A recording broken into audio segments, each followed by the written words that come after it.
bem simples, não muito difícil. Eu peço apenas que se coloque no lugar do Senhor Valdeci. Eu peço apenas isso. Como a senhora advogada Francimara falou anteriormente, um homem trabalhador, um homem honesto, um homem de princípios. Então eu peço, senhor juiz, se coloque por um momento no lugar do Senhor Valdeci. Os senhores têm 42 anos de idade.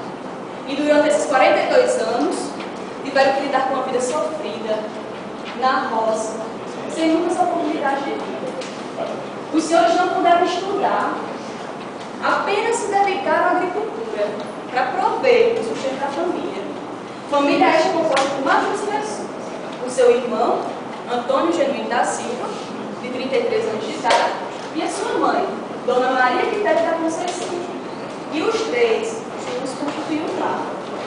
Durante a sua vida, o senhor Valdeci teve que lidar com um irmão violento, um irmão agressivo, não apenas nas palavras ofensivas que ele proferiu, como também nas suas atitudes agressivas.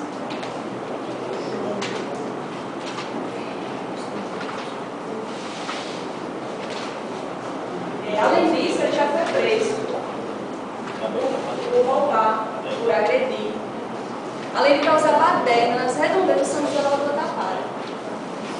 Isso não está sendo criado por nós, não. Isso consta nos depoimentos. Vou ler um depoimento que a vítima já havia tentado matar o acusado duas vezes, que a vítima já tinha sido presa porque tentaram matar uma mulher que morava próximo à sua residência, que a vítima tentou assassinar a sua genitora, mas foi impedido pelo acusado. Página 35, depoimento de Valdeci Genuíno, que tem conhecimento que a vítima era uma pessoa violenta, inclusive quebrava a porta dos vizinhos em uma propriedade. Página 58, depoimento de Francisco Matheus. Além disso, senhores jurados, além do senhor Valdeci ter que aguentar a situação narrada, depois de um dia sofrido na roça, tendo que pegar peso, tendo que arar a terra para colocar a comida na mesa, e quando chegava em casa cansado, o seu irmão, o seu próprio irmão, voltou para fora, ameaçando de morte, ameaçando de agressão, proferindo a sua pessoa palavras injustas. Imagine ter que chegar cansado e o seu irmão ter que voltar para fora.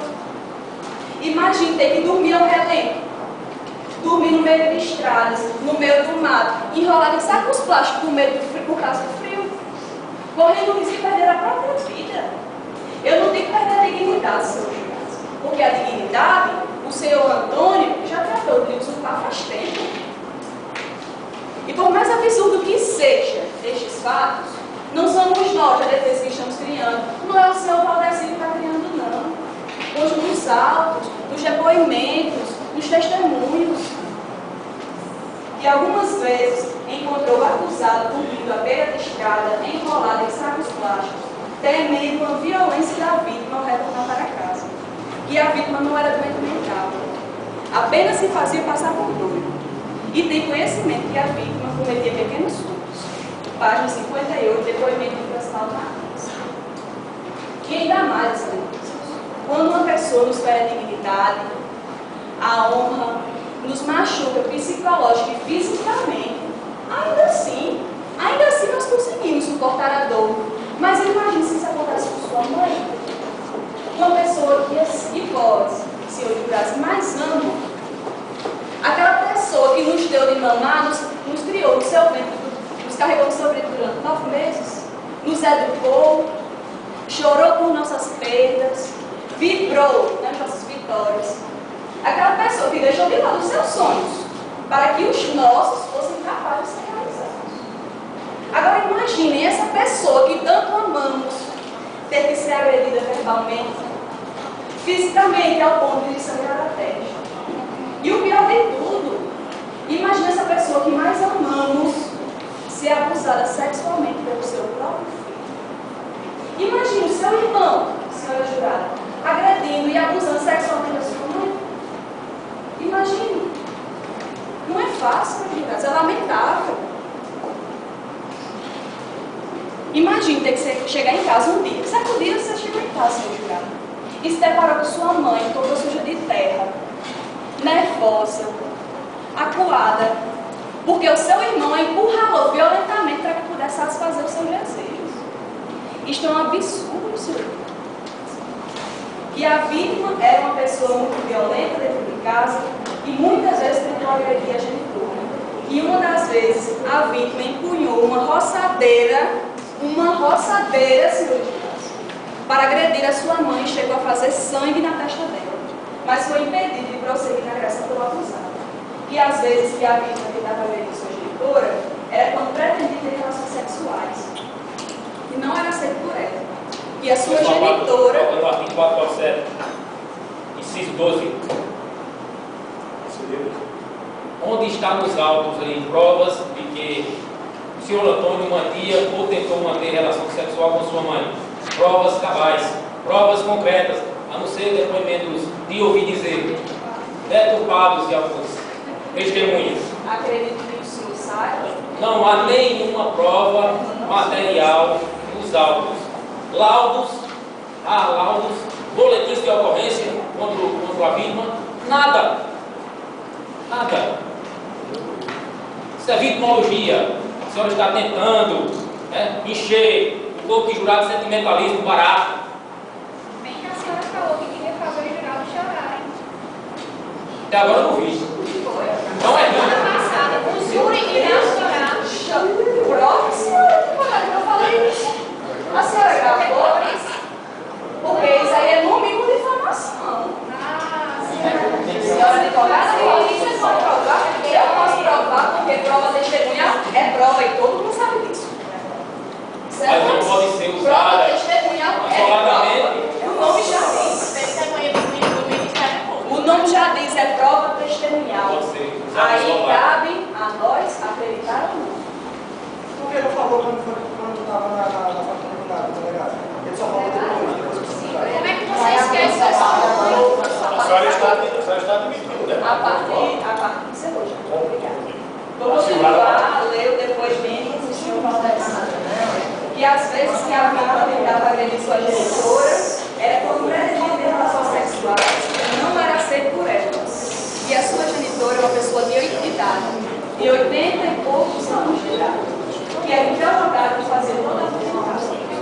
E a vítima não gostava do acusado, porque ele sempre impedia as agressões da vítima para com a genitora. E muitas pessoas presenciaram os momentos de violência da vítima, quando ele tentava usá-la para fazer sexo. E algumas vezes o interrogado presenciou sua mãe chorando, dizendo que não queria ficar só, temendo a ação da vítima. Esses são depoimentos de Valdeci Genuíno, na página 94 e 95. É lamentável, senhores. Uma senhora boa, uma senhora que criou seus filhos com tanto afeto, com tanta dedicação. Em meio à vulnerabilidade dos seus 80 anos de idade, ser abusada sexualmente pelo seu próprio filho. Imaginem o sentimento de presenciar uma situação dessa. Imagine o sentimento de impotência do seu Valdeci, porque muitas vezes não conseguiu impedir. E que quando conseguiu impedir, foi agredido, foi posto para fora de casa. Imagine, seu Deus, o que o seu Valdeci conseguiu. E isso acontecia com seu próprio irmão. Como os promotores falaram, aquele que carrega o mesmo sangue. Era isso que Antônio fazia com seu irmão, com sua mãe, com sua família. Nós, na defesa, não estamos alegando aqui um caso de estupro. É até desnecessário falar isso, porque estamos diante de jurados plenamente capazes para discernir o que iremos julgar hoje.